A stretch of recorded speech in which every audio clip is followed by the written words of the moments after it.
What is up, you guys? It is your boy, Brent Biggis here, and welcome to another video. And today's video, we're going to talk about the 10 NFL teams, or not 10 NFL teams, the 10 NFL players that, in my opinion, deserve more respect after what's happened to their careers or just what's happening to them right now. The reason why I wanted to make one of these videos is because of the factors that, I feel like there are a lot of those players, you could say underrated, or just never gotten the respect that they truly deserve.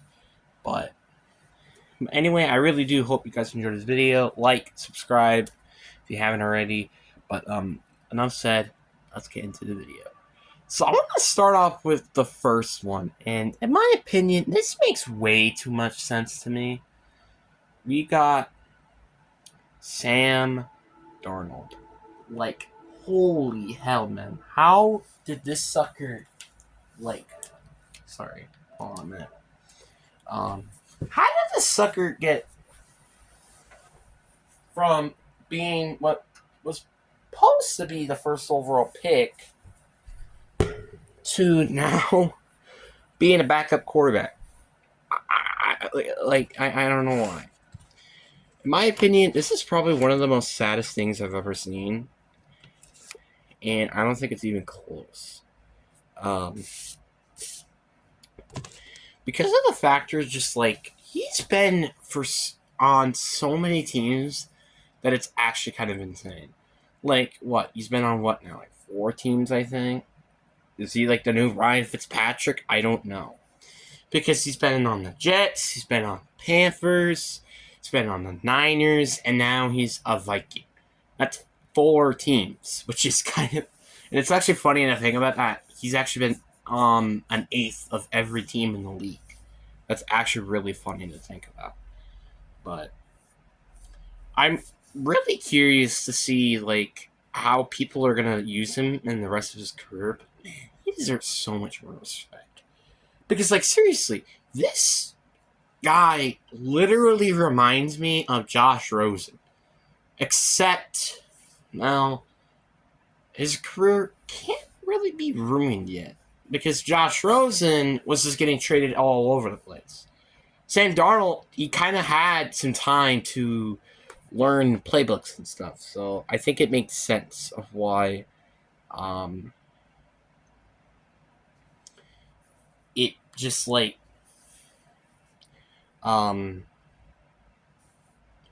just think it makes sense, in my opinion, for Sam Darnold to deserve a little bit more respect. And I just don't know why, but I see a Geno Smith in him or something.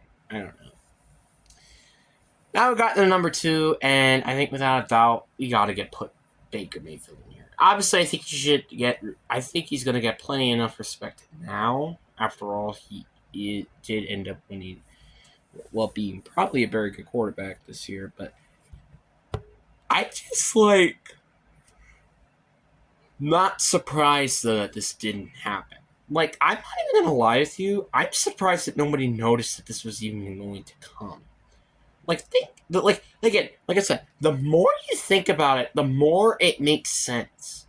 For real, because Baker Mayfield, think of the offense around him. Rashawn White, sure, he wasn't amazing as a running back. You have Mike Evans. You have Chris Godwin. You have Tristan Wirfs. Can I go on? I could go on and on about how this is a very good offense, and their defense was also pretty good that season too. So I don't know why this was so just under the radar. I'm kind of a little upset with myself too, thinking that Baker Mayfield was going to suck because of the system. Because, did I believe that he could be good? Yes, I did. But on this team, no, I did not. So, I'm just a little upset with myself. And then you got the number 3, and I think without a doubt, it's Saquon Barkley. I feel like nobody just talks about how used to be one of the rated the best running back in the league. And I just think that a lot of people just don't talk to him anymore because of his injury history. Does that take a big hold of him? Absolutely. But So it doesn't mean that this guy still sucks. Because guess what? He just does not suck. You know, when he's healthy, he's one of the best running backs in the game. Without a doubt. And again, it's the problem when healthy. And then you got the number 4, and we're going to go back to another quarterback, and it's Mac Jones. Mac Jones, in my opinion, has just been so disrespected. Ever since Josh McDaniels just left, his career just went. Did everybody just apparently forget that this guy literally won Offensive Rookie of the Year? Made it. I think he did. I don't remember. Also won a Pro Bowl nod and was in the playoffs that year. Did everybody just apparently just forget that for some reason? Like, obviously, yes, I understand. The factor that you just progressed mightily sucks, right? But they didn't really do anything to help with that. That's the problem. Bill Belichick structured their roster so weirdly. Like, it's actually kind of insane. Like, Juju Smith-Schuster over Jacoby Myers. Who would I prefer? Jacoby Myers. That's who I would prefer. I mean, like, sure, I liked Kendrick Boyd is a decent receiver, and Derwin Douglas has actually been pretty nice last year, but they don't really have anybody else. I mean, I guess outside of Rondre Stevenson, Micah Ugna, they don't really have any. Also Hunter Henry and Mike Clinchie, but like you get the point. They have decent players. They don't have good players. In my opinion, I also think the Patriots receiving corps is one of the worst in the league. And I think it still stays that because they didn't really draft a good receiver. They drafted Jalen Poik. By the way, did I forget that Anton Mitchell is still available?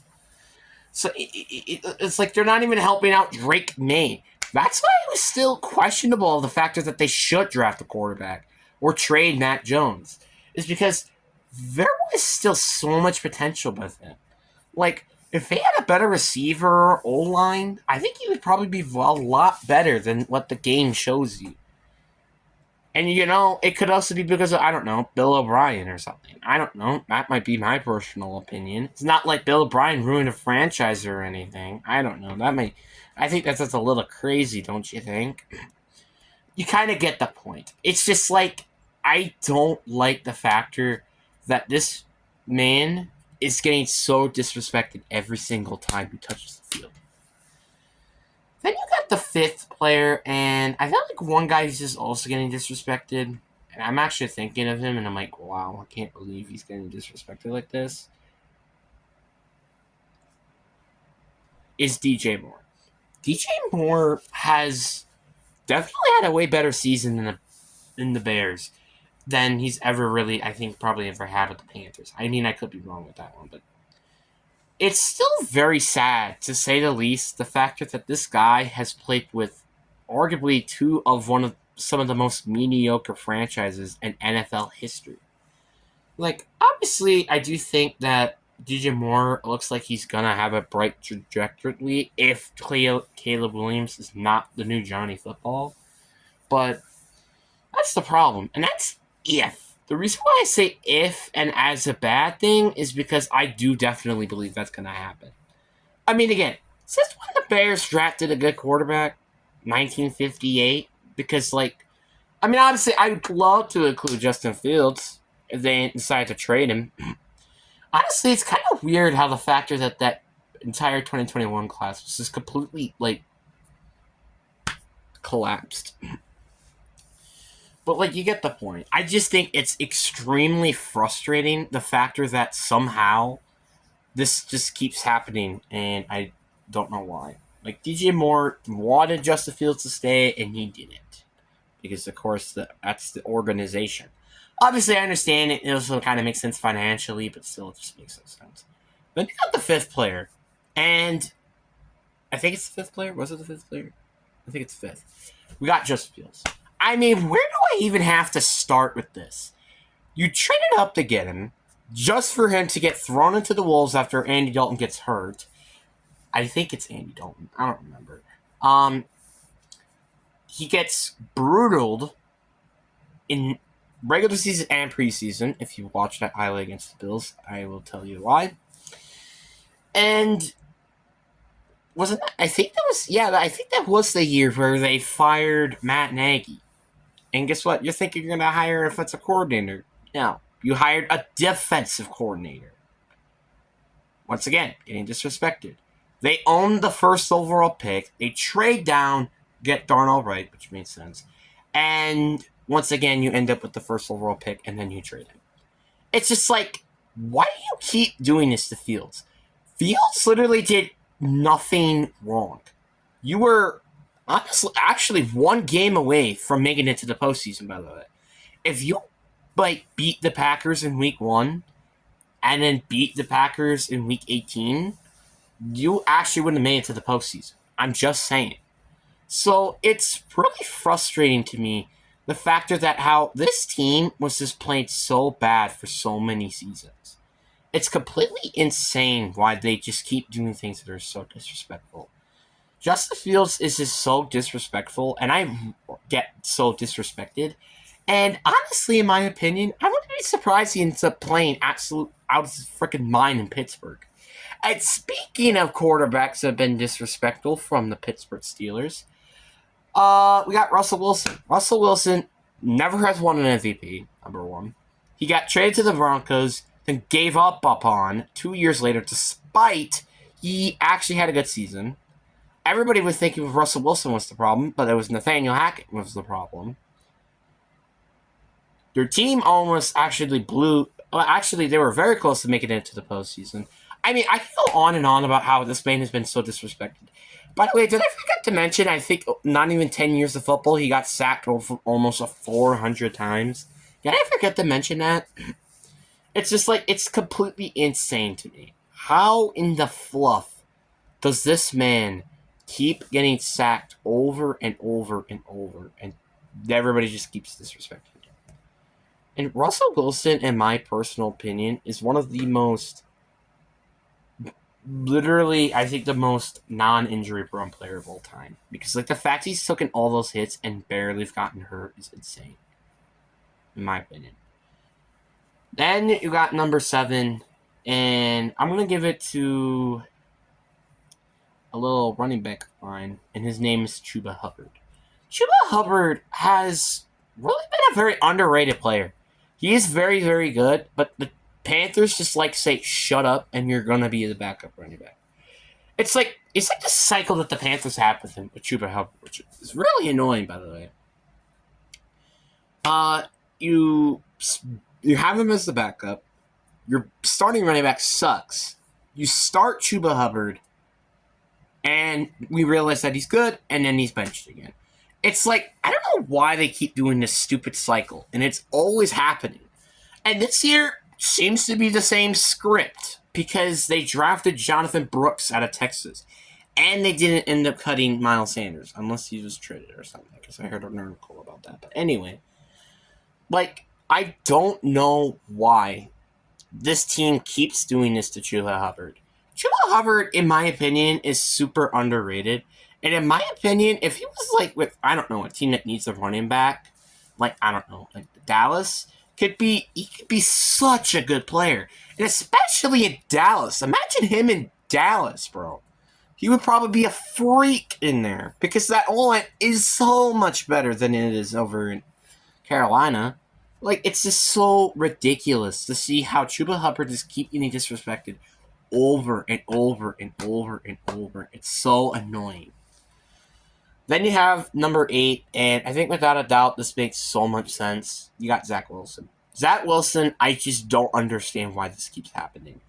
Zach Wilson, the reason why I think he's been a bust is because of the poor situation he's been in ever since they drafted him.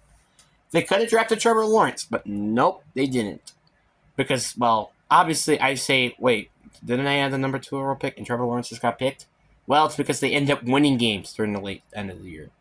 Kind of reminds me of this one team that ended up doing it, but it actually benefited them. Houston Texans. It just makes no sense to me. Why in the fluff is this team playing stupid for some reason? I mean, obviously, maybe the Michael Pratt, or what was his name? I don't know. They drafted the quarterback. I don't remember his name. I think it's out of Florida State, though. I just don't know why they didn't keep Zach Wilson. Zach Wilson, in my opinion, if he sought behind Aaron Rodgers for that entire season, this situation would have not happened in the first place. You know what also wouldn't have happened? Everybody thinking he's going to never be good. Because honestly, people can blame me all you want. I think he can be really good in the right team. And it just sucks that the frickin' Broncos drafted Bo Nix. I really was honestly really looking forward to a QB controversy of Zach Wilson and Jarrett Stidham. Oh yeah, you guys think that was going to be a terrible QB controversy? Hey, guess what? Learn to suck your own butt. How about that? Because seriously, that would have been such a good fight. Because Jarrett Stidham did not look terrible with the Raiders and the Broncos. And then you get to see Zach Wilson to fight for his career, basically. Why did it? I just don't know why. The Broncos have been such a pain for so long now. It's kind of ridiculous how much, like, they're just keep kicking the rabbit hole. Like, if you're trading Zach Wilson, but then drafting Bo Nix, what the frick was the purpose of drafting Bo Nix or trading for Zach Wilson? Is Jarrett Stidham just not your starting quarterback? I don't understand it. It makes zero sense to me. And now we're on to number 9, and I think this guy is probably never going to get a starting chance ever again, and it's kind of sad. We have Taylor Heinicke. Remember when this guy used to be in the postseason and almost beat the Super Bowl champions in the Tampa Bay Buccaneers? I do. That team, bro, I miss the Commanders back then. Honestly, I miss having Taylor Heinicke be good. I wish he was good, and I mean, I don't really have anything else to say. This man, I think, got replaced by frickin' Michael Penix Jr. as the backup. They drafted a quarterback for a backup. It makes no frickin' sense. Then you got the last player, which, in my opinion, deserves so much more credit. Honestly, this is actually kind of a weird one, but he also kind of deserves the disrespect that he's gotten. But at the same time, you also got to think of why. You have Deshaun Watson. Now you're like, wait, what the hell? What do you mean by this? Well, it's because he's making a better move for himself, which, by the way, is freaking insane. But Deshaun Watson, it kind of makes sense. Obviously, the allegations and crap. I absolutely hate it. Like, again, I absolutely hate this man. If this guy could ever retire, I would actually be crying in tears of how happy I would be. Okay, actually, that might be a lie, but you still get the point. Deshaun Watson's career has just been so weird. Because, like, the first season, he got injured. The second season, they made it to the postseason. Third season, I think DeAndre Hopkins got traded, or maybe they made it to the postseason again. I don't remember. Then DeAndre Hopkins gets traded. Then they went and had a terrible record, but you still played an MVP like caliber. Missed the entire season because he didn't want to play for the Texans. But go frickin' figure. Finally gets traded, gets a $200 million guaranteed contract, missed 11 games, then comes back, plays crap, then the next season, he also plays crap, and then gets hurt for the rest of the year. It's like, this stuff is just so wrong. The injuries are just really what is kind of ruining his career. I mean, obviously, also the allegations and also him leaving the Texans were also the issue. I mean, obviously, I don't think without a doubt the Texans are pissed with him getting traded. Like, would they rather have Deshaun Watson or CJ Stroud in the following draft picks? Without a doubt, it's probably going to be the Deshaun Watson, or not Deshaun Watson, the CJ Stroud and everything else. Because without that, they wouldn't have been able to get Will Anderson Jr. They wouldn't have been able to get any of these players in this draft, actually. Funny to think about. Am I thinking of something else? I swear they traded 3 first-round picks. Am I an idiot? Huh. I mean, they surely drafted somebody else. I just can't think of them on the top of my head. Did they get somebody in 2022 as well? I can't think of him on the top of my head. But anyway, you kind of get the point. Oh, it was Derek Stingley. But I'm pretty sure it was their draft pick. Huh. Oh, it was Kenyon Green. That's who they got. I'm sorry. I'm sorry I was talking about that for a little bit, but like, you get the point. Like, Deshaun Watson, this is like honestly just such a terrible situation. And honestly, I'm just surprised he wanted to get traded in Houston. And it kind of just showing like why you shouldn't trade all these assets for a starting quarterback, even if he's in his mid-20s. It's starting to show, and it makes sense. Like, for example, Aaron Rodgers, he almost got traded for 2 first-round picks, and he ended up getting injured right away. Matthew Stafford is a little bit of a different occasion. Russell Wilson, he ended up being gone in 2 years. You kind of get the point. This is really astoundingly insane why this keeps happening. But then obviously you get fleeces. Like, for example, the Brett Favre trade. Is there anybody else that I'm missing? I feel like I'm missing something. But, the Baker Mayfield trade for the Buccaneers. Like, stuff like that. It's just like, it's kind of insane, you know? But then, anyway, that's really it for today's video. Hope you guys enjoy. Peace.